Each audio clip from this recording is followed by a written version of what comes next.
All right, let's talk about how a kingdom, a really powerful one at its absolute peak, can just shatter, almost overnight.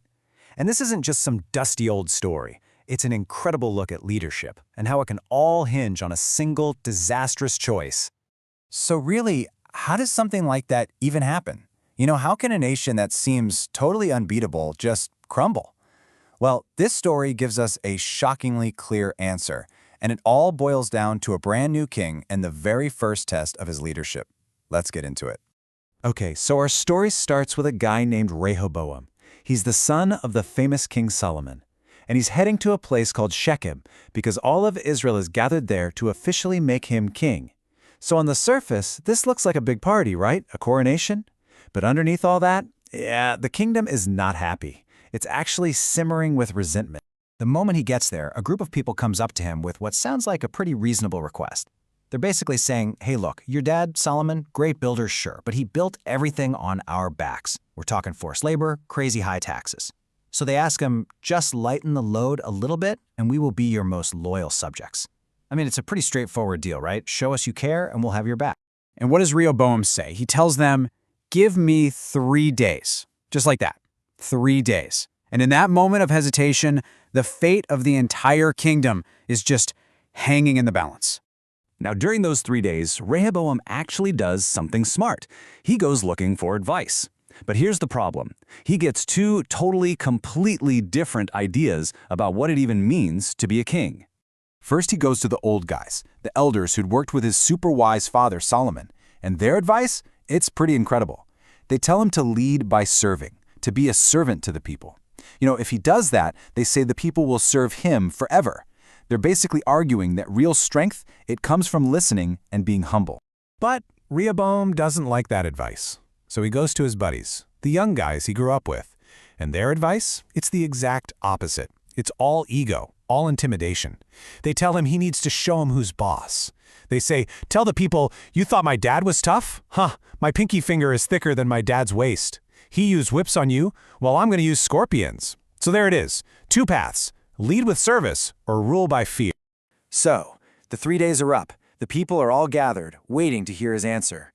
Rehoboam comes out, takes a deep breath, and, listening to his young friends, he delivers what might be one of the worst, most catastrophic speeches in the history of, well, anything.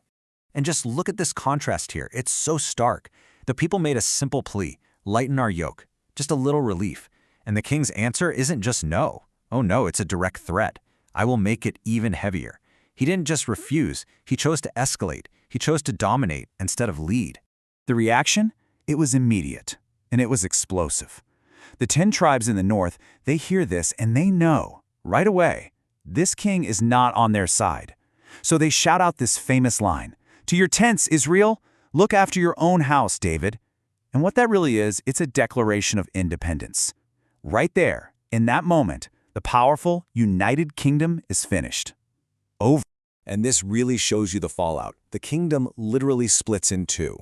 You've got 10 tribes in the north that just walk. They form their own new kingdom of Israel. That leaves only 2 tribes in the south, still loyal to Rehoboam, who become the kingdom of Judah. Think about that. One terrible speech, and he lost 80% of his entire kingdom. Just poof, gone. Okay, so let's shift our focus to the north for a second. These newly independent tribes, they need a king, right? So they choose a guy named Jeroboam. But as soon as he gets the crown, he's got a huge problem of his own. How do you hold a brand new nation born from rebellion together? His biggest fear, believe it or not, is religion.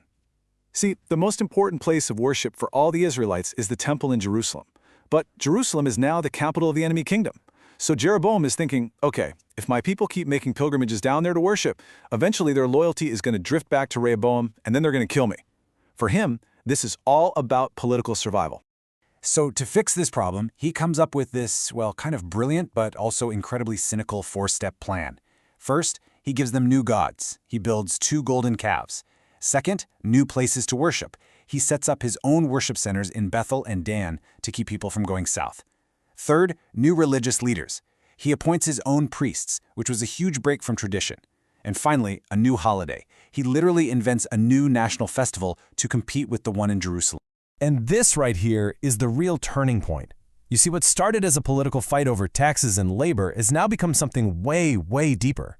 Jeroboam is basically creating a whole new state religion to prop up his new kingdom. He's making sure that this split isn't just political, but that it becomes a permanent religious and cultural divide. And then he seals the deal with this absolutely shocking announcement. He points to the golden calves and he tells everyone, "Here are your gods, Israel, the ones who brought you out of Egypt." I mean, let that sink in. He is literally rewriting their most sacred history, their entire origin story, all just to keep his grip on power. So when you map it out, the collapse is just breathtakingly fast. It starts with a simple, reasonable request from the people. That leads to one incredibly arrogant decision from their new king. That decision sparks a massive rebellion. And then that rebellion is locked in forever because the new rebel leader invents a new religion just to stay in charge. It's an absolutely stunning chain of events. And it all leaves us with this really powerful question that still echoes today, right? You have two kings, both of them make a choice driven by one thing, protecting their own power. Rehoboam chose arrogance to look strong. Jeroboam chose religious manipulation to stop people from leaving. And in the short term, they both kind of got what they wanted. They kept their thrones. But you have to ask, at what cost? It really makes you think, when does that drive to hold on to power, to never let go, end up costing a leader or even an entire nation its very soul?